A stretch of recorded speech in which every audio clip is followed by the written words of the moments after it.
Men don't usually lose their lives in one dramatic moment, not in the blaze of battle, not in the crash of catastrophe. Most men die in silence, slowly, piece by piece, a compromise here, a resignation there, and before they know it, 20 years have bled out of them without leaving a scar you can see, only the invisible wound of a wasted life. And when they finally wake up, it isn't to a sunrise, it's to horror. The horror that the best years they had are gone, traded away, sold for nothing. That's the slow bleed, the hemorrhage no doctor can see, the theft of time disguised as responsibility. It doesn't happen with a bang, it happens in the small choices. The argument you didn't have because it was easier to stay quiet. The relationship you stayed in because you were too tired to leave. The job you swallowed whole because someone told you to be responsible. Each one feels small. Each one feels harmless. But over decades, those tiny wounds drain the soul.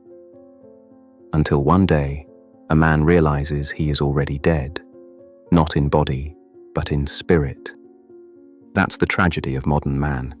He doesn't realize he's dying until it's too late, because the world doesn't kill him in one blow. It suffocates him with 1,000 tiny pillows. And here's the truth no one wants to say out loud. Most men would rather die alone than live controlled. That's why so many of us retreat. Not because we're weak, but because solitude feels like resistance, because silence at least belongs to us. But the modern world doesn't offer brotherhood. It offers surveillance, micromanagement, conditional love. And so men bleed out quietly, not from wounds you can see, but from chains they never asked for and never had the courage to break. A man's loneliness isn't solved by company. It isn't solved by hugs or by the shallow reassurance of being told you're enough. Because a man can sit in a crowded room surrounded by family, friends, colleagues, and still feel invisible. That's the kind of loneliness that eats men alive. Not the absence of people, but the absence of being understood. Not distance in miles, but distance in meaning. Carl Jung once said that every man carries a shadow, but in our culture, men aren't allowed to integrate it. They're told to suppress it, to keep it locked away. Smile, be agreeable, keep the peace, don't show your anger, don't show your hunger, don't show your truth. And what happens when the shadow is denied?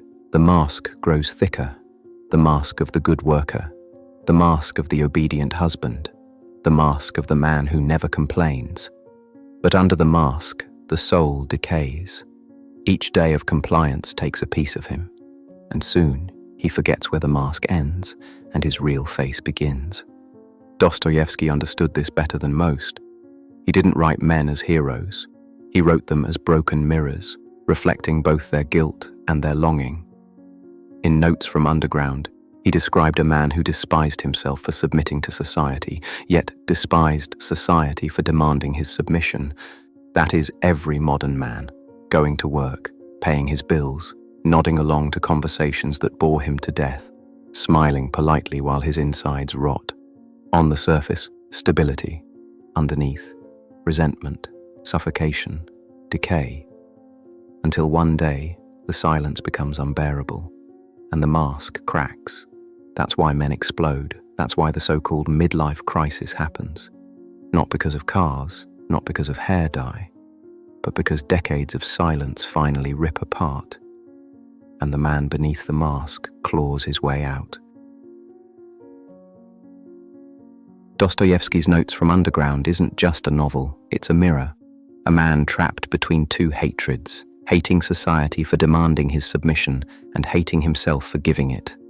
That's the modern man in a single sentence. He goes to work, pays his bills, nods along in meetings that bore him to death, smiles politely at dinner tables where no one really knows him, and all the while he despises himself for playing along.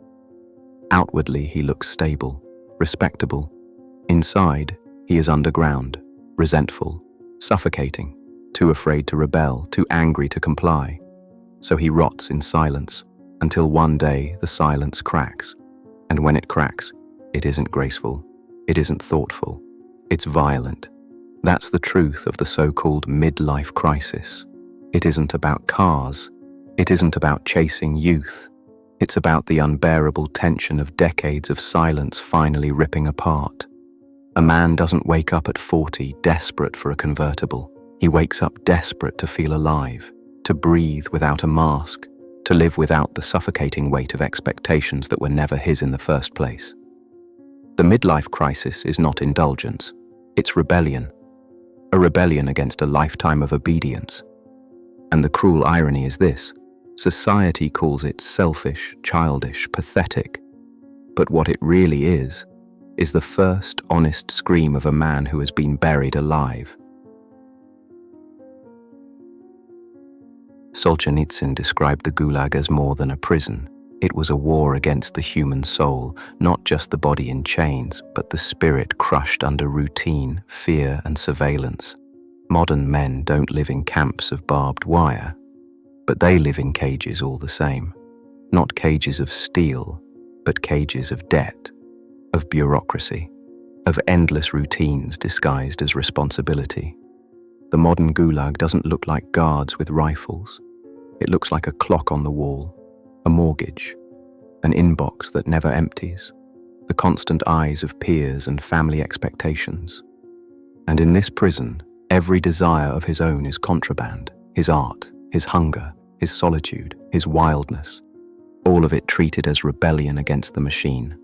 Break the rules, and the punishments are brutal: exile, divorce, alienation, poverty. Every man knows these risks, which is why most stay quiet, which is why most comply, which is why most rot. And here's the twist: society praises that rot. It calls him a good husband, a good father, a good employee. But in truth, he is just another inmate, a prisoner who has mistaken his chains for duty. And the cell door doesn't have to be locked, because the lock is in his own mind. Nietzsche wrote, "He who has a why to live can bear almost any how." That was the key. The why, the reason, the meaning, the thread that makes suffering bearable. But look at men today. They are handed the how on day one. How to behave, how to study, how to work, how to marry, how to parent. Every how is drilled into them, but no one gives them the why, and without the why, life turns into machinery. Wake up, go to work, pay the bills, sit in traffic, collapse into bed, repeat, repeat, repeat, until one day he wakes up at 40 and realizes the brutal truth. He has been living someone else's life, following someone else's script, serving someone else's purpose. And in that moment, there are only two paths. Either he is destroyed by despair, crushed by the weight of wasted years, unable to face the emptiness, or he is reborn in defiance, choosing to burn the script, tear down the false walls, and build a life of his own. That's the real midlife choice. Not between comfort and crisis, but between despair and rebirth. The tragedy is that most men never find a why. They cling to the machinery. They tell themselves the repetition is safety, but deep down they know the machinery doesn't care about them, and the clock is ticking. At 40, illusions collapse. They have to. You can't afford them anymore. The Instagram fantasies don't fool you. The Hallmark romance doesn't touch you. The corporate "we're a family" slogan makes you sick. At 40, you've seen too much. You've counted the losses. You know exactly how much time you've bled away. And that's when the horror sets in. Life isn't endless. Your youth isn't coming back. And the years ahead are fewer than the years behind. That is the hour of reckoning. Do you keep bleeding? Do you stay obedient, compliant, comfortable in the machinery that's already stolen half your life? Or do you fight back, even if it costs you everything? That's why men snap at this age. Because at 40, you can't afford illusions. You can't afford the luxury of pretending it's fine. You see the truth, and the truth demands a choice. Some choose despair. They numb themselves with alcohol, distractions, fake smiles. They drown slowly, waiting for death to finish what life has already started. But others choose defiance. They walk away, they burn the script, they begin again. Not because it's easy, but because it's the only path left that feels alive. At 40, the mask either tightens until you suffocate or it shatters, and that moment of shattering isn't weakness, it's the first honest breath in decades. The answer isn't therapy cliches, it isn't bubble baths or self-care, it isn't chanting affirmations in the mirror. The answer is precision, reclaiming your time with the sharpness of a scalpel, cutting out the people who waste it, walking away from the systems that drain it, shutting the door on the jobs, the habits, the distractions that disguise themselves as duty while quietly bleeding you dry. Because time is the only currency you can't earn back. And every hour wasted is an hour gone forever. Brotherhood matters too, but not the counterfeit brotherhood the world sells you. Not the networking, not the shallow handshakes, not the group chats full of empty words. You need men who will fight beside you, not drain you. Men who will look you in the eye and see you without demanding an apology for the weight you carry. That's rare, but it exists. And when you find it, it feels like oxygen after years of choking. Reclaiming life isn't about doing more. It's about doing less, with ruthless intent. Less compliance, less obedience, less compromise, and more presence, more truth, more living as if every hour matters, because it does. The tragedy is not that life ends. The tragedy is that most men never live while they're here, and every day they wait. The prison walls grow thicker. That's why the fight has to start now, not tomorrow, not next year, now. If you're listening to this and it feels like I've described your life, understand this. You are not broken, you are awake. And with awakening comes the hardest choice you'll ever face. You can crawl back into sleep, pretend you didn't hear this, tell yourself it's too late, too hard, too risky. Let the machinery carry you the rest of the way to the grave. Or you can stand up, even if you stand alone, even if the world laughs, condemns, abandons you. Because here's the truth no one wants you to know. Men who stand alone eventually find each other.